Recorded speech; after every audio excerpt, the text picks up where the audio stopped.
नमस्कार दोस्तों, स्वागत है दादी नानी का कहानी घर में, जहां मिलती हैं अकबर बीरबल, पंचतंत्र और अनोखे किस्सों की दुनिया।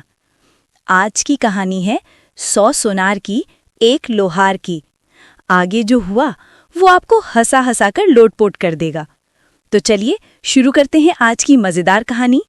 100 सोनार की और 1 लोहार की, ये कहावत आपने कई बार सुनी होगी। इसका मतलब है कि 100 छोटी छोटी कमजोर चोटें भी वो असर नहीं कर पाती जो एक बड़ी शक्तिशाली और सही जगह पर की गई चोट करती है। लेकिन क्या आप जानते हैं कि इस कहावत के पीछे एक ऐसा ऐतिहासिक किस्सा छुपा है? ये कहानी है बीरबल की उस असाधारण बुद्धि की, जिसने एक घमंडी दुश्मन के 100 छोटे छोटे वारों का जवाब सिर्फ एक ऐसे प्रहार से दिया जिसने इतिहास में अपना नाम दर्ज करा लिया। तो तैयार हो जाइए, क्योंकि आज हम आपको ले चलने वाले हैं उस दौर में जहां तलवारों से ज्यादा तेज दिमाग चला करते थे। ये कहानी है बीरबल के उस एक वार की जिसने दुश्मन के होश उड़ा दिए थे। ये वो समय था जब शहंशाह अकबर के नाम का सूरज पूरे हिंदुस्तान पर चमक रहा था। उनकी सल्तनत दूर दूर तक फैली थी और उनके नवरत्नों की कीर्ति चारों दिशाओं में गूंज रही थी। दरबार में हर रोज की तरह राजकाज चल रहा था। शहंशाह अकबर अपने तख्त पर विराजमान थे और उनके सबसे प्रिय सलाहकार बीरबल हमेशा की तरह उनके पास खड़े अपनी मुस्कान से दरबार की शोभा बढ़ा रहे थे। माहौल में एक सुकून था, लेकिन वो कहते हैं ना, तूफान आने से पहले समंदर अक्सर शांत ही रहता है। तभी दरबार में एक दूत ने प्रवेश किया और घोषणा की, शहंशाह हिंदुस्तान की जय हो। पड़ोसी मुल्क ने अपने सबसे काबिल और चतुर मंत्री मिर्जा जफर को आपके दरबार में दोस्ती का पैगाम लेकर भेजा है। अकबर ने इजाजत दी। दरबार का विशाल दरवाजा खुला और एक ऊंचे कद का, तीखी नजरों वाला और चेहरे पर एक चालाक मुस्कान लिए मिर्जा जफर ने प्रवेश किया। उसने झुककर शहंशाह को सलाम किया, लेकिन उसकी आंखों में विनम्रता नहीं, बल्कि एक अजीब सी अकड़ थी। बीरबल ने पहली ही नज़र में उस शख्स के अंदर छिपे अहंकार को पढ़ लिया था। मिर्जा जफर ने मीठी लेकिन व्यंग्यात्मक आवाज में कहा, शहंशाह अकबर, आपके न्याय और आपकी महानता के किस्से हमने बहुत सुने हैं। मेरा सौभाग्य है कि आज मुझे आपके दर्शन हुए। आपके दरबार की शान देखकर दिल बाग बाग हो गया। अकबर ने गंभीरता से पूछा, मिर्जा जफर, आपका स्वागत है। कहिए, कैसे आना हुआ? शहंशाह, हमारे बादशाह आपकी दोस्ती को बहुत अहमियत देते हैं। वो बस ये जानना चाहते थे कि जिस सल्तनत की इतनी शोहरत है, वहाँ के लोग कितने बुद्धिमान और ज्ञानी हैं। ये दोस्ती का पैगाम नहीं, बल्कि एक खुली चुनौती थी। जफर का असली मकसद अकबर और उनके दरबारियों को नीचा दिखाना था। वो सैन्य शक्ति से तो मुगल सल्तनत का सामना नहीं कर सकता था, इसलिए उसने बुद्धि और अपमान का रास्ता चुना था। उसने तय किया था कि वो रोज छोटी छोटी चोटें करेगा, ऐसे सवाल पूछेगा, ऐसी पहेलियां बुझाएगा कि अकबर का दरबार पूरी दुनिया में मजाक का पात्र बन जाए। ये थी उसकी सोनार की हल्की चोटें, लगातार और परेशान करने वाली। और फिर मिर्जा जफर ने अपना खेल शुरू कर दिया। हर दिन वो दरबार में एक नई चुनौती लेकर आता। पहले दिन उसने पूछा, जहाँपना, कल रात मैं यमुना किनारे टहल रहा था। मेरे मन में एक सवाल आया, क्या आपके दरबार में कोई ऐसा बुद्धिमान है जो यमुना नदी में उठने वाली लहरों की सही सी गिनती बता सके? पूरा दरबार सन्न रह गया। ये कैसा बेहुदा सवाल था? लहरों को भला कौन गिन सकता है? सारे मंत्री एक दूसरे का मुंह ताकने लगे। शहंशाह अकबर का चेहरा गुस्से से लाल हो गया। ये सवाल ज्ञान का नहीं, अपमान का था। तभी बीरबल अपने चेहरे पर वही शांत मुस्कान लिए आगे आए और बोले, मिर्जा साहब, सवाल बहुत दिलचस्प है। लहरों की गिनती तो मैं एक पल में बता दूंगा, लेकिन मेरी एक छोटी सी शर्त है। कहो, क्या शर्त है? आप पहले किसी को भेजकर यमुना के पानी का बहना रुकवा दीजिए। जब लहरें उठना बंद हो जाएंगी तो मैं आपको एक एक लहर गिनकर बता दूंगा। दरबार में हंसी का फव्वारा छूट गया। मिर्जा जफर का चेहरा उतर गया। ये एक करारा जवाब था, लेकिन जफर इतनी आसानी से हार मानने वालों में से नहीं था। ये तो बस पहली चोट थी। अगले दिन जफर एक छोटी सी संदूकची लेकर आया और बोला, शहंशाह, हमारे मुल्क में एक ऐसा कारीगर है जो मोतियों में जान डाल देता है। ये देखिए, क्या आपके दरबार में कोई बता सकता है कि इस मोती का सिरा कहाँ है और अंत कहाँ है? फिर से वही स्थिति, एक ऐसा सवाल जिसका कोई जवाब नहीं था। अकबर ने बीरबल की ओर देखा। बीरबल ने मोती को हाथ में लेकर कहा, मिर्जा साहब, आपका कारीगर सच में महान है। इस मोती का कोई आदि या अंत नहीं है। ठीक उसी तरह जैसे दोस्ती के रिश्ते का कोई आरंभ या अंत नहीं होता, जैसे ज्ञान का सागर अथाह होता है, और जैसे एक सच्चे बादशाह के न्याय का चक्र हमेशा चलता रहता है। कुछ चीजें अपनी समग्रता में ही पूर्ण होती है, उन्हें टुकड़ों में नहीं देखा जा सकता। बीरबल ने फिर से बात को संभाल लिया था, लेकिन मिर्जा जफर पर इसका कोई असर नहीं हुआ। वो बस मुस्कुराया, जैसे कह रहा हो, ये तो शुरुआत है। वो रोज ऐसे ही सवाल करता, कभी पूछता कि आसमान में कितने तारे हैं, तो कभी पूछता धरती का केंद्र कहाँ है। बीरबल हर बार अपनी हाजिर जवाबी से उसे चुप करा देते, लेकिन जफर का असली मकसद था रोज दरबार का माहौल खराब करना और अकबर को परेशान करना। 10 दिन बीत गए। जफर की छोटी छोटी चोटों से दरबार का माहौल बोझल हो चुका था। अकबर का सब्र अब जवाब दे रहा था। उस दिन जफर ने अपनी सबसे जहरीली चोट की। उसने नकली प्रशंसा दिखाते हुए कहा, शहंशाह, आपकी सेना की जितनी तारीफ की जाए कम है, लेकिन मैंने सुना है कि एक महान बादशाह को बड़ी सेना की नहीं बल्कि बुद्धिमान सलाहकारों की जरूरत होती है। शायद आपकी सल्तनत में सैनिकों की संख्या विद्वानों से कहीं ज्यादा है, तभी तो आपको हर छोटे मोटे सवाल के लिए सिर्फ एक ही व्यक्ति की ओर देखना पड़ता है। ये एक सीधा हमला था। उसने न सिर्फ बाकी मंत्रियों को अयोग्य कहा, बल्कि ये भी इशारा किया कि अकबर की सल्तनत बुद्धि पर नहीं बल्कि बाहुबल पर चलती है। पूरे दरबार में मौत जैसा सन्नाटा छा गया। मंत्रियों की सिर शर्म से झुक गए। शहंशाह अकबर का चेहरा तमतमा उठा। उनकी आंखों में तूफान उतर आया था। ये सोनार की 100वीं चोट थी, जिसने सीधा दिल पर वार किया था। उन्होंने बीरबल की तरफ देखा। उनकी आंखें अब जवाब नहीं बल्कि एक ऐसा अंत मांग रही थी जो मिर्जा जफर को हमेशा के लिए याद रह जाए। बीरबल ने शहंशाह की आंखों में जल रही ज्वाला को पढ़ लिया था। वो समझ गए थे कि अब हाजिर जवाबी से काम नहीं चलेगा। अब वक्त आ गया था लोहार के घन का, एक ऐसा वार जो इस पूरे खेल को एक ही झटके में खत्म कर दे। बीरबल शांत भाव से आगे बढ़े और बोले, मिर्जा जफर साहब, आपका सवाल बहुत गहरा है। बुद्धि और बल का सवाल शब्दों से हल नहीं हो सकता। इसके लिए एक प्रदर्शन की आवश्यकता है।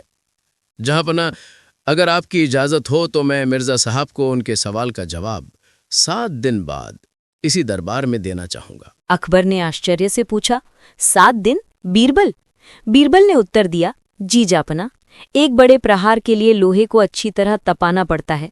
मुझे 7 दिन की मोहलत चाहिए। मिर्जा जफर ठहाका लगाकर हंस पड़ा। उसे लगा कि बीरबल ने हार मान ली है और जवाब सोचने के लिए समय मांग रहा है। वो बोला, जरूर, हम 7 दिन इंतजार करेंगे। देखते हैं आपकी भट्टी में कौन सा लोहा तपता है। दरबार खत्म हो गया। जफर अपनी जीत के घमंड में चूर था, लेकिन वो नहीं जानता था कि बीरबल ने अपने दिमाग में एक ऐसी भट्टी सुलगा दी थी जिसकी आग में उसका सारा अहंकार जलकर राख होने वाला था। अगले 6 दिनों तक बीरबल ने कुछ अजीबोगरीब काम किए। उन्होंने सल्तनत के सबसे माहिर कारीगरों को बुलाया और उन्हें गुप्त रूप से कुछ बनाने का आदेश दिया। पूरे आगरा में ये अफवाह फैला दी गई कि बीरबल एक ऐसा चमत्कार करने वाले हैं जो आज तक किसी ने नहीं देखा। शहर में, दरबार में, हर जगह बस एक ही चर्चा थी, 7वें दिन क्या होगा। बीरबल ने रहस्य और उत्सुकता का एक ऐसा जाल बनाया जिसमें मिर्जा जफर खुद ब खुद फंसने वाला था। आज 7वां दिन था। अकबर का दरबार किसी उत्सव की तरह सजा था, लेकिन हवा में एक अजीब सी खामोशी और तनाव था। मिर्जा जफर अपने आसन पर बैठा मुस्कुरा रहा था, जैसे वो आज बीरबल का मजाक उड़ाने का इंतजार कर रहा हो। तभी बीरबल ने शहंशाह से इजाजत ली और दरबार के बीच में रखे एक बड़े से पर्दे को हटाने का इशारा किया। पर्दा हटा और सबके मुंह खुले के खुले रह गए। बीच में एक शानदार, भव्य और प्राचीन दिखने वाला सिंहासन रखा था। वो काले शीशम की लकड़ी का बना था, जिस पर सोने और चांदी की बारीक नक्काशी थी। देखने में वो बहुत रहस्यमयी और शक्तिशाली लग रहा था। बीरबल ने अपनी आवाज में गंभीरता लाकर कहा, मिर्जा जफर और दरबार में मौजूद सभी मेहमानों, ये कोई आम सिंहासन नहीं है, ये सत्यवादी सिंहासन है। किंवदंतियों के अनुसार ये सिंहासन राजा हरिश्चंद्र का हुआ करता था। इसकी एक ही खासियत है, इस पर बैठकर कोई झूठ नहीं बोल सकता। अगर कोई झूठा व्यक्ति इस पर बैठने की हिम्मत करता है तो ये सिंहासन कांपने लगता है और उसके टुकड़े टुकड़े हो जाते हैं। पूरे दरबार में कानाफूसी शुरू हो गई। जफर की मुस्कान थोड़ी फीकी पड़ गई। बीरबल ने जफर की ओर मुड़कर कहा, मिर्जा साहब, आपने बुद्धि और ज्ञान की बात की थी। सत्य से बड़ा कोई ज्ञान नहीं। आप इतने दिनों से हमारे ज्ञान की परीक्षा ले रहे हैं। आज हम सब आपकी सच्चाई की परीक्षा लेना चाहते हैं। आप तो सत्य के पुजारी हैं, ज्ञान के भंडार हैं।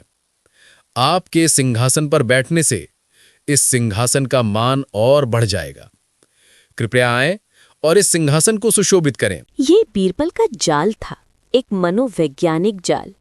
सिंहासन में कोई जादू नहीं था, ये बस कारीगरों की एक शानदार रचना थी। असली जादू बीरबल के शब्दों में और उस माहौल में था जो उन्होंने बनाया था। अब जफर बुरी तरह फंस गया था। अगर वो सिंहासन पर बैठने से मना करता है तो वो झूठा और डरपोक साबित हो जाएगा, और अगर वो बैठता है तो वो बीरबल के अगले कदम के लिए तैयार नहीं था। अपनी इज्जत बचाने के लिए कांपते कदमों से वो सिंहासन की ओर बढ़ा। उसका दिल जोर जोर से धड़क रहा था। कहीं ये सच में जादुई तो नहीं? ये डर उसके चेहरे पर साफ दिख रहा था। जफर सिंहासन पर बैठ गया। सिंहासन नहीं कांपा। जफर ने एक राहत की सांस ली और घमंड से बोला, देख लिया सबने, हम सत्य के रास्ते पर चलते हैं। बीरबल ने शांत मुस्कान के साथ कहा, बेशक मिर्जा साहब, अब जब आप सत्य के सिंहासन पर बैठ ही गए हैं तो मेरे कुछ छोटे छोटे सवालों का जवाब भी सच सच दे दीजिए। बीरबल जफर के करीब आए। उनकी आंखें सीधी जफर की आंखों में देख रही थी। उन्होंने पहला सवाल किया, मिर्जा साहब, क्या आपको आगरा की मेहमान नवाजी में कोई कमी लगी? नहीं, बिल्कुल नहीं। जफर बोला। बीरबल ने दूसरा सवाल किया, क्या आप शहंशाह अकबर को एक महान और न्यायप्रिय शासक मानते हैं? जी, मानता हूँ। जफर थोड़ा हिचकिचाया, फिर कहा। अब बीरबल ने अपनी आवाज को लोहार के घन की तरह भारी और शक्तिशाली बना लिया। उन्होंने वो सवाल पूछा जो एक ही बार में जफर के अहंकार के किले को ध्वस्त करने वाला था। जोरदार और स्पष्ट आवाज में बीरबल ने पूछा, मिर्जा जफर, इस सत्यवादी सिंहासन पर बैठकर, ईश्वर को साक्षी मानकर और पूरे दरबार के सामने सच सच बताइए, क्या आप यहां दोस्ती का पैगाम लेकर आए हैं या आपका असली मकसद शहंशाह अकबर और इस सल्तनत को पूरी दुनिया के सामने नीचा दिखाना और अपमानित करना है? एक पल को सब कुछ थम गया। हवा रुक गई। दरबार में बैठी मक्खी के उड़ने की आवाज भी सुनाई दे सकती थी। ये वो सवाल था जिसका कोई सही जवाब नहीं था। अगर जफर हाँ कहता तो वो सबके सामने एक साजिश करता और दुश्मन साबित हो जाता। अगर वो नहीं कहता तो वो सिंहासन पर बैठकर एक सफ़ेद झूठ बोल रहा होता और बीरबल द्वारा बनाए गए मनोवैज्ञानिक डर के कारण उसे लगता कि सिंहासन अभी टूट जाएगा और उसकी इज्जत मिट्टी में मिल जाएगी। जफर का चेहरा सफ़ेद पड़ गया। उसके माथे पर पसीने की बूंदें छलक आईं। उसने कुछ बोलने के लिए मुंह खोला, लेकिन उसकी जबान लड़खड़ा गई। मेरा मतलब वो हकलाने लगा। उसकी आंखें डर से फैल गईं। उसे लगा जैसे सिंहासन सच में हिल रहा है, जैसे दीवारें उस पर गिर रही हैं। वो उस मनोवैज्ञानिक दबाव को झेल नहीं पाया और फिर एक झटके के साथ वो सिंहासन से उठा और लड़खड़ाते हुए जमीन पर गिर पड़ा। उसका गिरना ही उसका कबूलनामा था। उसने एक शब्द नहीं कहा, लेकिन उसकी हालत ने सब कुछ कह दिया था। बीरबल की ये एक लोहार की चोट थी। कोई बहस नहीं, कोई लंबा जवाब नहीं, सिर्फ एक सवाल और एक ऐसा माहौल जिसने दुश्मन को खुद अपनी सच्चाई उगलने पर मजबूर कर दिया। मिर्जा जफर की 100 छोटी चुभने वाली चोटें बेकार हो गईं। बीरबल के एक ही शक्तिशाली प्रहार ने खेल खत्म कर दिया था। ये देखकर शहंशाह अकबर अपने सिंहासन से उठे। उनका चेहरा गर्ज से दमक रहा था। उन्होंने गर्जना करते हुए कहा, सिपाहियों, इस धोखेबाज को गिरफ्तार कर लो और हमारे सामने से ले जाओ। इसे इसके मुल्क वापस भेज दिया जाए ताकि ये अपने बादशाह को बता सके कि मुगल सल्तनत में मेहमानों का आदर होता है, लेकिन साजिशकर्ताओं को धूल में मिला दिया जाता है। मिर्जा जफर को घसीटकर दरबार से बाहर ले जाया गया। पूरे दरबार में बीरबल की जय जयकार होने लगी। शहंशाह अकबर अपनी जगह से उतरे और बीरबल को गले लगा लिया।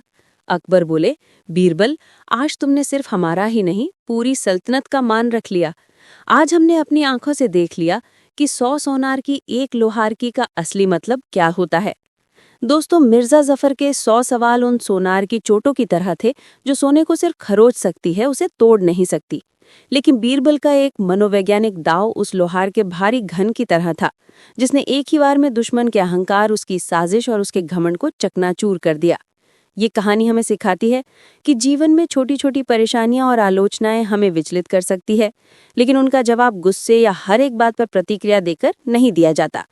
कभी कभी सही समय का इंतजार करना, एक गहरी रणनीति बनाना और फिर एक ऐसा निर्णायक कदम उठाना पड़ता है जो सारी समस्याओं को जड़ से खत्म कर दे। बुद्धि, धैर्य और सही समय पर किया गया एक शक्तिशाली प्रहार 100 छोटे छोटे प्रयासों से हमेशा बेहतर होता है। तो ये थी कहानी बीरबल के उस ऐतिहासिक प्रहार की। आपको ये कहानी कैसी लगी, हमें कमेंट्स में ज़रूर बताइएगा। अगर आपको ये वीडियो पसंद आया हो तो इसे लाइक करें, अपने दोस्तों के साथ शेयर करें और हमारे चैनल को सब्सक्राइब करना ना भूलें, ताकि आप ऐसे ही रोमांचक किस्से सुनते रहें। मिलते हैं अगली कहानी में, तब तक हंसते रहो, मुस्कुराते रहो। धन्यवाद।